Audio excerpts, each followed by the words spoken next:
Salud. Continúa desde la que sigue. Datos epidemiológicos. Ah, sí, está bien. La prevalencia de la anafilaxia en pediatría se encuentra desconocida, puesto que no hay unos registros como tal. En cambio, la prevalencia en población en general, esta va a ser de 0.05 al 2%, y los ingresos hospitalarios a nivel pediátrico se encuentra en aumento y se presentan en menores de 3 a 4 años, en adolescentes y adultos jóvenes. En edad pediátrica, la primer causa de anafilaxia va a ser la alergia alimentaria, como lo que son las frutas, como las fresas, cacahuates, ingesta de mariscos, lácteos, los frutos secos. Y la segunda causa va a ser por picaduras de abejas o avispas. Y tercer lugar, los medicamentos. En los adultos, los medicamentos se lleva al primer lugar. Y bueno, los factores de riesgo es el asma y la dermatitis atópica. Obviamente ambos están relacionados con las alergias o los alergenos. Pacientes que presentan estos síntomas y que, por ejemplo, nos lleguen en la consulta con una urticaria, hay que abrir más los ojos en ellos o tenerlos muy vigilados en caso de que más adelante nos puedan desarrollar un angiodema o una anafilaxia. Y de esta manera, si identificamos los factores de riesgo, identificamos los síntomas o signos iniciales, pues vamos a dar un tratamiento más precoz. La etiología en la mayoría de los casos es idiopático, a veces no identificamos la causa y ya habíamos dicho, es más medicamento y menos frecuente en las ligaduras, y en edad pediátrica los alimentos. De ahí son los fármacos o las infecciones virales. Estos regularmente dan una urticaria o un angioedema. ¿Hasta aquí todo bien, doctora? Sí, Lupita, todo bien. Okay. Dentro de los agentes más frecuentes, nos vamos primero que son los alimentos, que es la primera causa, que los habíamos comentado: nueces, pescado, mariscos, harinas, huevos, las leguminosas, y pueden actuar por vía digestiva, pero también por vía inhalada a través de los vapores de cocción. La segunda causa son las picaduras, como las abejas, avispas, mosquitos, pulgas, las arañas. Y en tercer lugar, los fármacos, como las penicilinas, sulfonamidas, el fenobarbital, insulinas, tetraciclinas, carbamazepinas, el ácido acetilsalicílico y los AINES. Y de ahí, pues, es multifactorial. Los factores físicos como el frío, el calor, la vibración, el agua, incluso el ejercicio, por enfermedades sistémicas, autoinmunes, del tejido conectivo, enfermedades linfoproliferativas, hipertiroidismo, etc. Alergenos inhalados como los pólenes, el epitelio de algunos animales, el polvo, alergenos de contacto como las plantas, algún fármaco que se aplicó de manera tópica, insectos, cosméticos, incluso el látex. Y por último, los trastornos genéticos como la urticaria familiar por el frío, por el calor, o el déficit de la C1 inhibidor enterasa. Estos son de algunos agentes más frecuentes. Y como patogenia, este es más que nada está por la IgE, la inmunoglobulina IgE, que esto va a activar a lo que son los mastocitos y los basófilos, y estos se van a degranular y van a liberar mediadores preformados como la histamina y la triptasa. Y estos también se pueden encontrar en laboratorio, en vía sanguínea. Y por ejemplo, la histamina va a causar mayor permeabilidad vascular, causa vasoconstricción y hipermotilidad intestinal. Y por ejemplo, las citocinas causan inflamación, y la triptasa la remodelación tisular. El cuadro clínico se va a manifestar en piel y mucosas en el 90% de los casos, y va a haber una urticaria generalizada, va a haber rubor, angioedema, ya vimos en qué zonas, bueno, el edema periorbital, inyección conjuntival y va a haber prurito en estas lesiones. Síntomas respiratorios se presentan en el 70% de los casos, con rinorrea, congestión nasal, edema de la glotis y laringio, broncoespasmo con la presencia de las sibilancias, la tumefacción de los labios y lengua, disfonía y tos seca. Es aquí cuando ya identificamos que puede comprometer la vía respiratoria y obviamente compromete la vida del paciente. Porque cuando hay compromiso de la vía respiratoria es cuando se asocia mayor mortalidad y afecta a nivel gastrointestinal en el 45% de los casos y se manifiesta con náuseas o vómito, diarrea, disfagia, pirosis, dolor abdominal de tipo cólico e incluso sangrado. A nivel cardiovascular, en el 45% de los casos, con presencia de mareo, síncope por la hipotensión, hay taquicardia, hipotensión por dilatación, shock, arritmias, y a nivel neurológico con obnubilación, convulsiones y coma. Y en ocasiones se puede presentar lo que es el fenómeno de anafilaxia bifásica, que esto es un empeoramiento clínico con reaparición de los síntomas tras un periodo de mejoría una vez instaurado el tratamiento. Y esto puede ocurrir entre las 8 y 12 horas después del episodio inicial. En el recién nacido, aquí más que nada los signos son difíciles de interpretar, ya que el recién nacido pues obviamente tiene cambios conductuales inespecíficos como llanto persistente, la irritabilidad, una inquietud repentina, pueden presentar ronquera, el babeo, heces blandas, adormecimiento y somnolencia. Por lo tanto, es difícil saber que el niño pues tiene síntomas iniciales de una anafilaxia. Ya si presentan, por ejemplo, las ronchas o el jabón, pues bueno, hay veces que los papás los llevan al médico y si no les dan tratamiento, ¿cómo se dice? Casero. El diagnóstico es meramente clínico por la presencia de las lesiones, que sería la urticaria y el angioedema, y ya las pruebas complementarias sería la tritasa y la estamina, que estos no tienen mucha utilidad, es más que nada clínico. Ahí en las imágenes vemos lo que es el angioedema y la urticaria. El diagnóstico diferencial, por ejemplo, ante una urticaria, se hace con el eritema polimorfo, como en la primera imagen, la mastocitosis, un exantema infeccioso, como el de la quinta enfermedad, la pitiriasis rosada, la colagenosis, procesos tumorales con expresión cutánea, el pemfigoide bulloso, una dermatitis herpetiforme, la enfermedad del suero, que también es una reacción alérgica, y la vasculitis urticarial. Y en el angioedema se hace con una celulitis, con una erisipela, el linfedema y una dermatitis aguda.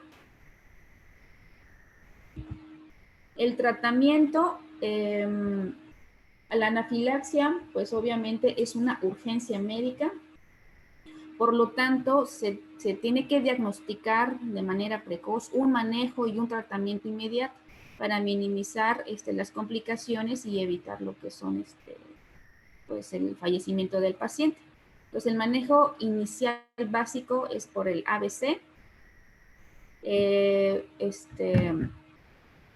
Se tiene que poner al paciente en decúbito, valorar la vía respiratoria, la circulación, la ritual y la respiración. El primer tratamiento, antes de darle un manejo a la urticaria o a la angioedema, el primer tratamiento o la de primera línea va a ser la epinefrina, que es el tratamiento de elección. Tiene un efecto sobre los receptores alfa-1, estos ocasionan vasoconstricción periférica, por lo tanto va a prevenir la hipotensión, el edema y obviamente el shock. También la epinefrina tiene un efecto sobre los receptores beta-1, esto ocasiona un efecto inotrópico-pronotrópico, por lo tanto revierte la hipotensión y los receptores beta-2 revierten el broncoespasmo. El retraso en la administración de la epinefrina se va a asociar a una alta tasa de fallecimiento. La dosis intramuscular va a ser de 0.01 miligramos por kilogramo y este puede repetirse cada 5 o 15 minutos y se aplica en la cara lateral del muslo. La dosis aquí es dosis respuesta, por lo tanto se puede dar más de una o dos dosis y se dice que del 12 al 36% van a requerir más de una dosis. Y la dosis intravenosa es de 0.1 a 1 microgramo por kilogramo minuto, administrada mediante bomba de infusión. El tratamiento para manejar lo que es la vía aérea, pues obviamente hay que valorar la permeabilidad para ver si se requiere una intubación temprana. En caso va a ser, bueno, cuando haya presencia de un estridor, un estridor progresivo en cuestión de minutos, y igual un edema de lengua o de tejidos orofaringeos, y obviamente hay que dar un oxígeno suplementario. También la fluidoterapia por medio de cristaloides, de primera elección va a ser la solución salina al 0.9%. La dosis va a ser de 20 mililitros por kilogramo de peso cada 5 a 10 minutos. Y aquí igual es de dosis respuesta hasta que se normalice la tensión arterial o hasta corregir los signos de inestabilidad hemodinámica. ¿Todo bien, doctora, hasta ahorita? Sí, Lupita, todo bien. Nada más es importante mencionar que la epinefrina, cómo viene la dilución, cómo le van a hacer la dilución, por lo que habías comentado, es 1 miligramo por mililitro, ¿no? Sí, No, le tienes que ¿y poner B? Sí, de 0.1 a 1 miligramo por kilogramo minuto. gramo. Es que la presentación viene 1 miligramo por mililitro. Entonces, ¿cómo se diluye? 1 mililitro se afora 9 y ya cada 0.1 te da el 0.01 miligramos. Ok, Puesto. continúa. Sí. Ya el tratamiento de segunda línea ya sería los antihistamínicos, los broncodilatadores y los glucocorticoides. Este es un tratamiento complementario. Este no se utiliza como un tratamiento inicial, ya que no va a revertir lo que es la hipotensión ni la inestabilidad hemodinámica. Y obviamente no tiene efecto sobre la obstrucción de la vía aérea. Por lo tanto, este tratamiento no va a salvar la vida del paciente. Por eso la epinefrina es el de primera línea. Dentro de los antihistamínicos, son utilizados con frecuencia para la anafilaxia, solamente son útiles para el alivio de los síntomas cutáneos, y de los H1 es la difenidramina o la cetiricina, alivia el prurito y la urticaria, y bueno, ya hemos dicho, es el tratamiento complementario para el tratamiento de primera línea. Los H2, bueno, ya no se utiliza la ranitidina y está en desuso, o la famotidina. Se puede utilizar en conjunto con los H1, ya que la combinación de estos van a tener un mayor alivio de los síntomas. Dentro de los broncodilatadores se utilizan los beta-agonistas de corta acción como el salbutamol. Este va a revertir el broncoespasmo y de igual manera es un tratamiento complementario. Dentro de los glucocorticoides también se da para el tratamiento de la anafilaxia. Tiene su inicio de acción de varias horas, por lo tanto no van a aliviar los síntomas iniciales para la reacción anafiláctica. Igual va a ser un tratamiento complementario y tiene la utilidad es que previene las reacciones prolongadas. Ahorita hay unos algoritmos, ahorita los vamos a ver. Para la alta hospitalaria, obviamente se tiene que ingresar al paciente mínimo de 4 a 8 horas. Eso solamente en casos leves, en reacciones leves, o incluso como mínimo de 12 a 24 horas cuando ya hay presencia de síntomas refractarios o hay unas reacciones más graves como el angioedema.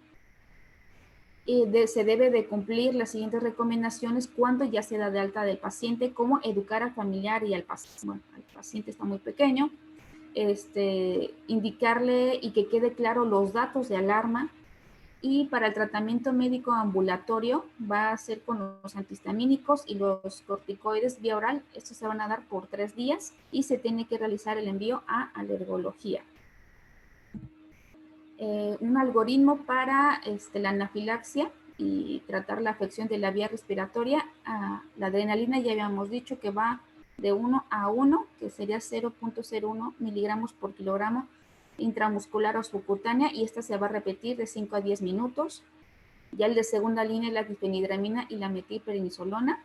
La dosis de la difenidramina es de 1 a 2 miligramos por kilogramo, o utilizar la dexclorfeniramina de 0.2 miligramos por kilogramo, y la metilprednisolona es de 1 a 2 miligramos por kilogramo. Si no tenemos metil, podemos dar hidrocortisona a 10 miligramos por kilogramo. Es importante dar el oxígeno suplementario, y todo el tiempo se tiene que monitorizar lo que es la frecuencia cardíaca, los signos vitales, hacer un electrocardiograma, canalizar la vía venosa periférica para la fluidoterapia, y avisar a nada más que no encontré que era UVI, la unidad de vigilancia. Es como la UCI o la traumachoque, pues. Okay. Si encontramos alguna mejoría, pues bueno, aquí en el algoritmo dice traslado al hospital. En caso de que no haya una mejoría con la primera dosis de adrenalina, se le da una segunda dosis de adrenalina. Si hay shock, pues se le da la solución salina o Riger lactato de 20 cc por kilogramo. Si encontramos broncoespasmos, damos salbutamol a dosis de 0.05 a 0.15 miligramos por kilogramo nebulizado. Y si hay afección de la vía respiratoria, se le puede dar adrenalina nebulizada a 0.5 a 1 cc más 3 cc de solución salina. Y para la urticaria de leve a moderada, primero, es identificar o evitar la causa. Se puede utilizar los antihistamínicos H1 de segunda generación o de primera generación. Si responde, pues nada más se le da seguimiento. Pero si no hay buena respuesta, se le da antihistamínicos H1 de segunda generación más otro de segunda generación, o combinarlo con el de primera y segunda generación. Igual, si se responde, seguimiento. Si no responde, hacemos otra combinación con antihistamínico H1 y un glucocorticoide vía oral, o se le puede agregar un antihistamínico H2. Si no responde, pues ya tenemos que considerar otros diagnósticos y otros tratamientos. Y aquí vienen las dosis de los antihistamínicos H1, que son los sedantes y los no sedantes. De los sedantes, la que más se utiliza aquí en el hospital, o que hay disponibilidad, la difenidramina, de 5 miligramos por kilogramo por día. Esto se da cada 6 horas vía oral, o 1.25 miligramos por kilogramo cada 6 horas. Y nada más está indicado en mayores de 1 año. Y de los H1 no sedantes, el que más se utiliza es la loratadina o la cetiricina. No sé si hay cetiricina aquí en el hospital, doctor. No hay cetiricina, hasta donde yo sé no hay, pero sí hay loratadina. Y bueno, ahí viene la dosis genérica de menos de 30 kilos 5, más de 30 kilos 10. ¿Vale? Pero pues sí, normalmente les damos difenidramina y a dosis altas.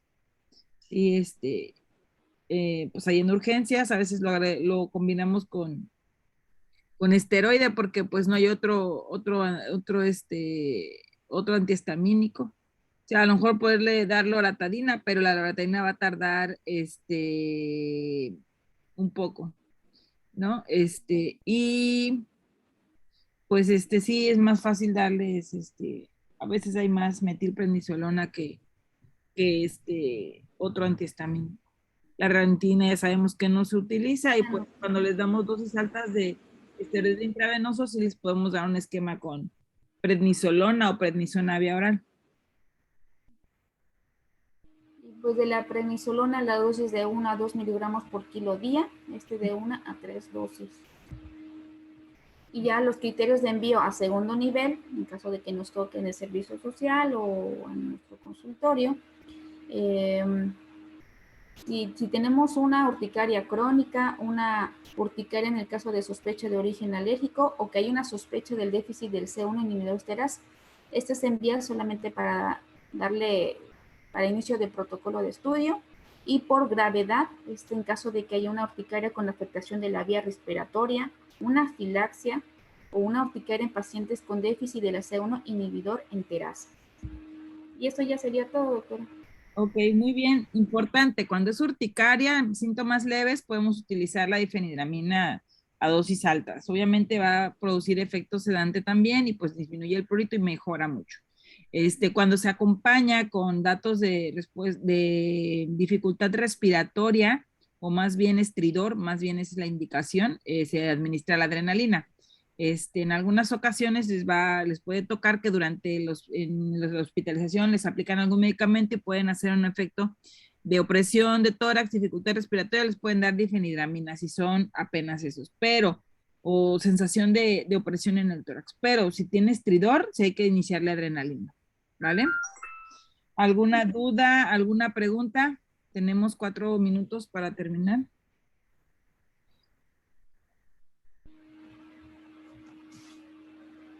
¿No?